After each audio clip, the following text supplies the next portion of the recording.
বিধ্বস্ত জৰাজীৰ্ণ পানীৰ পাইপ স্থাপনে বিধ্বস্ত কৰিছে মহানগৰীৰ বাটপথ বিভাগীয় সমন্বয়হীনতাৰ ফল ভুগিছে মহানগৰবাসীয়ে এয়া মহানগৰীৰ কেইটামান ব্যস্ত বাটপথৰ দৃশ্য এয়া মহানগৰীৰ আনন্দপুৰৰ দৃশ্য এই পথটোৱে গণেশগুৰি হেঙেৰাবাৰী আৰু উপায়ুক্ত কাৰ্যালয় সংযোগ কৰিছে পানীৰ পাইপ স্থাপনৰ বাবে মহানগৰীৰ এইসমূহ পথ খনন কৰিছিল বিভাগীয় কৰ্তৃপক্ষই কিন্তু খনন কৰি ভালদৰে মেৰামতি নকৰাৰ ফলত জৰাজীৰ্ণ হৈ পৰিল পথটো যাতায়াতৰ ক্ষেত্ৰত জিয়াটো ভুগিছে ৰাইজে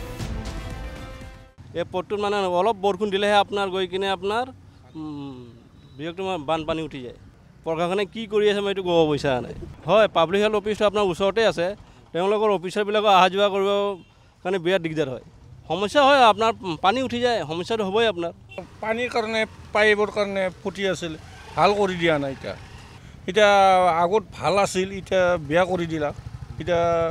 কাৰণ ভাল কৰি দিব লাগিছিল প্ৰকৃততে এয়া গুৱাহাটী স্মাৰ্ট চিটিৰ বাস্তৱ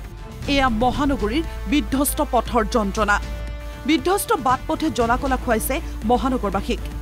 মহানগৰীৰ কেইবাটাও মূল পথৰ জৰাজীৰ্ণ অৱস্থাৰ বাবে জিয়াটো ভুগিছে সৰ্বসাধাৰণ ৰাইজে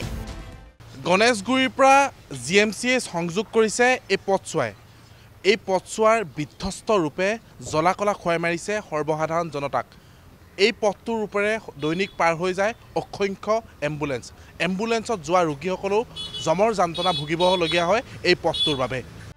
বাৰিষা কালৰ এজাক বৰষুণতেই মহানগৰীৰ ঠায়ে ঠায়ে সৃষ্টি হয় কৃত্ৰিম বানৰ আৰু বানপানী যোৱাৰ পাছতহে বোকা বিধ্বস্ত হৈ পৰে মহানগৰীৰ এইসমূহ বাটপথ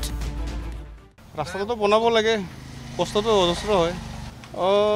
বাহনৰ কাৰণেও হয় আৰু প্লাছ মানুহবিলাকে অহা যোৱাৰ কাৰণেও কষ্ট খোজকাঢ়ি কিনে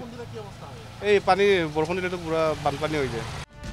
অতি শীঘ্ৰেই গুৱাহাটীৰ মৰণ ফান সদৃশ পথসমূহ নিৰ্মাণ কৰিবলৈ প্ৰশাসনক আহ্বান জনাইছে স্থানীয় বাসিন্দাই সততে ক'ব খোজা স্মাৰ্ট চিটিখনৰ এইসমূহ সমস্যা কেতিয়ালৈ চৰকাৰৰ চকুত পৰিব এই প্ৰশ্ন এতিয়া প্ৰত্যেকৰ মুখে মুখে এয়াই ৰাইজে ভোগা সমস্যা এয়াই ব্যস্ত পথৰ যন্ত্ৰণা